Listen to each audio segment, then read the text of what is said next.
2, 1. 7 things you probably didn't know you need to know. I'm Jamie East, and this is the Standout 7. Over the next 7 minutes or so, we'll look back at a week that saw Joe Biden make a surprise visit to Kyiv to mark the 1-year anniversary of Russia's invasion, Rishi struggled to make progress on the Northern Ireland Protocol, Keir Starmer building an election manifesto, and plenty of drama from the BAFTAs. Grab a slice of toast and a cup of something good and get up to speed on everything you need to know from the week in 7 minutes. This is the Standout 7 from the Smart 7. Don't forget to hit the follow button to get your daily updates at 7 a.m.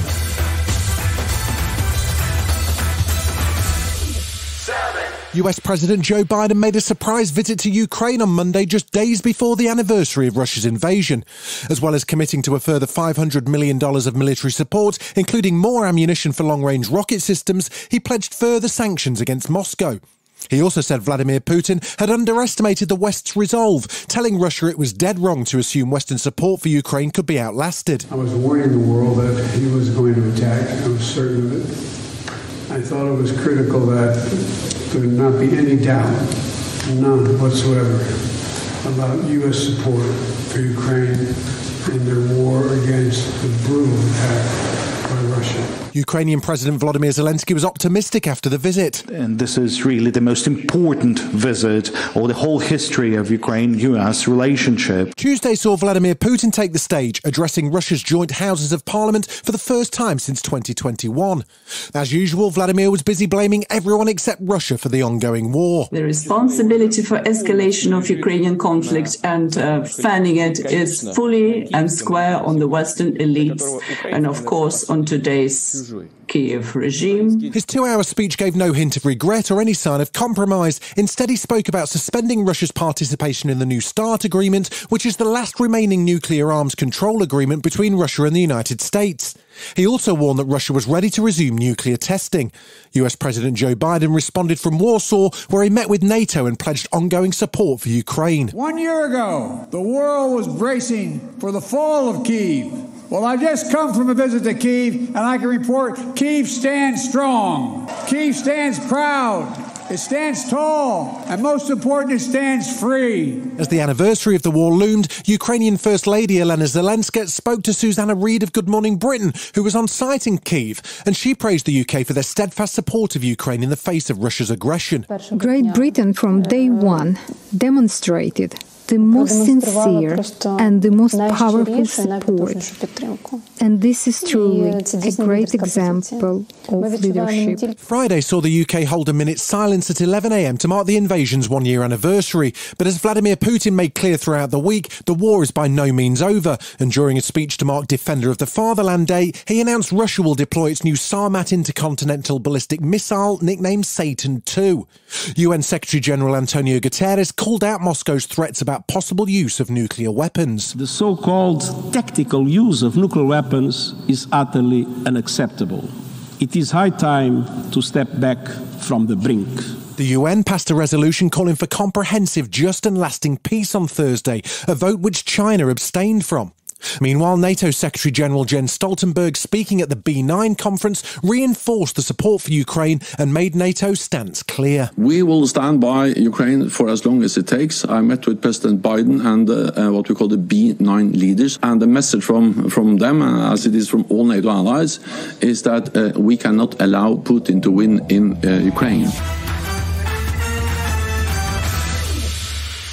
This week has seen non-stop speculation over whether or not there'll be a new deal on the Northern Ireland Protocol. Prime Minister Rishi Sunak's been attempting to walk the impossible line required to keep the EU, Northern Ireland politicians and the Brexit-loving Tory backbenchers happy. And on Wednesday, it seemed like there was only one question on everyone's lips at Prime Minister's Question Time. Labour leader Sir Keir Starmer was the first to ask, well, how it was going. We are still in active discussions with the European Union, but he should know that I am a Conservative, a Brexiter and a Unionist, and any agreement that we reach needs to tick all 3 boxes. Keir didn't seem too impressed by Rishi's membership badges and pointed out that 25 years on from the Good Friday Agreement, both sides need to be considered in any deal. Politics in Northern Ireland is built on trust and not telling people what they want to hear.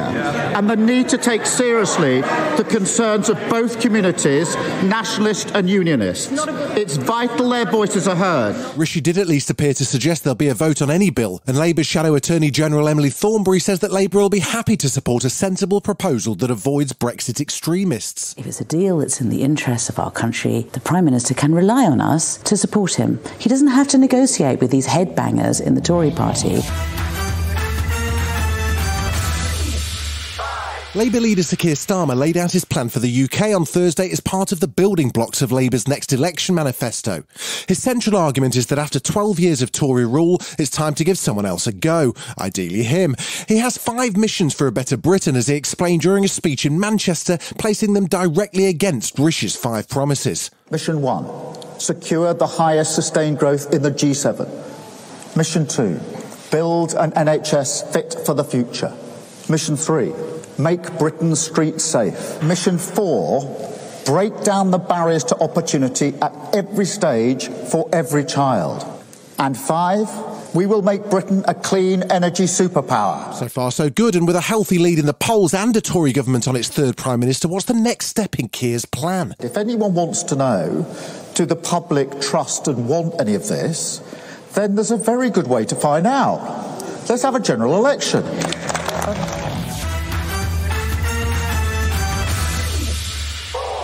Sadly, we are now able to confirm that yesterday we recovered Nicola Bulley from the River Wyre. Nicola's family have been informed and are, of course, devastated. That was Assistant Chief Constable Peter Lawson of Lancashire Police, confirming that the body found on Sunday was, in fact, Nicola Bulley. The 45-year-old mum of 2 disappeared just over 3 weeks ago whilst out walking a dog near the water in St Michael's-on-Wyre. Before the formal identification was made, Nicola's partner Paul Ansell said there are no words right now, just agony. Her family has since criticised sections of the media for what they called a shameful intrusion of their privacy while the search went on. DCS Pauline Stables read out a statement on their behalf. We will never be able to comprehend what Nikki had gone through in her last moments, and that will never leave us. We will never forget Nikki. How could we? She was the centre of our world. She was the one who made our lives so special, and nothing will cast a shadow over that. Still to come on the Standout 7, Donald Trump goes on tour and there's plenty of Irish delight at the BAFTAs. Right after this. Welcome back. The derailment of a train full of chemicals and the subsequent fire in Ohio near a town called East Palestine has become the latest right-wing sensation in the United States. Presidential candidate Donald Trump headed off for a visit on Wednesday amid claims that the water and air have become polluted and unsafe. The derailment might in part have been caused by Trump rolling back safety regulations, but that didn't come up during his visit. He seemed more concerned with self-promotion. We're bringing thousands of bottles of water, Trump water actually, most of it. Some of it we had to go to a much lesser quality water. But we're bringing a lot of water. Anyway, State Governor Mike DeWine says Joe Biden's already offered to help, but that there's no need. Look, the president called me and said, anything you need, I have not called him back. This year's Eurovision Song Contest is going to be a special affair because of the ongoing war in the Ukraine. The contest moves to the UK and Liverpool is the host city. Wednesday saw the formal announcement of the sizable BBC presenter team. There are 4 main hosts, plus radio and TV commentators, and probably TikTok correspondents for all I know. The main news is that presenters include Graham Norton and Ted Lasso star Hannah Waddingham, but even the BBC's Martine Crox all struggled with the full announcement. Graham Norton will take turns presenting the main show. That's not Graham Norton, by the way, taking his regular place in the commentary box alongside presenter Mel Gidroych. That's not her either. That's Scott. That's Rylan. We're catching up. Hannah at least seemed pleased to take on the challenge. Jesus Christ on a bike, sorry. The stars hit the red carpet on Sunday night for the 2023 BAFTA Awards, hosted by the unlikely duo of Richard E. Grant and Alison Hammond. The big winners on the night were All Quiet on the Western Front, which took home 7, including Best Picture and Best Director, Cate Blanchett winning Best Actress for Tar, while Austin Butler picked up Best Actor for Baz Luhrmann's Elvis and seemed to be still channeling the King for his speech. Man, this is amazing. I'm really trying to take everything in and be really present. Lastly, I want to thank the Presley family. I cannot thank you guys enough for your love and for sharing with me who Elvis truly was. I hope I've made you proud. The Irish had a good run early on, despite a weird sign language mix-up which saw Banshee of Inisherin Best Actress nominee Carrie Condon almost not get her prize. Barry Keoghan was another Banshee winner, picking up Best Supporting Actor and managed to thank everyone, including Ireland, in a 30-second speech. I'm going to fly through this because I'm quite nervous. Martin, Colin, Brendan, Kerry, Ireland, Brando.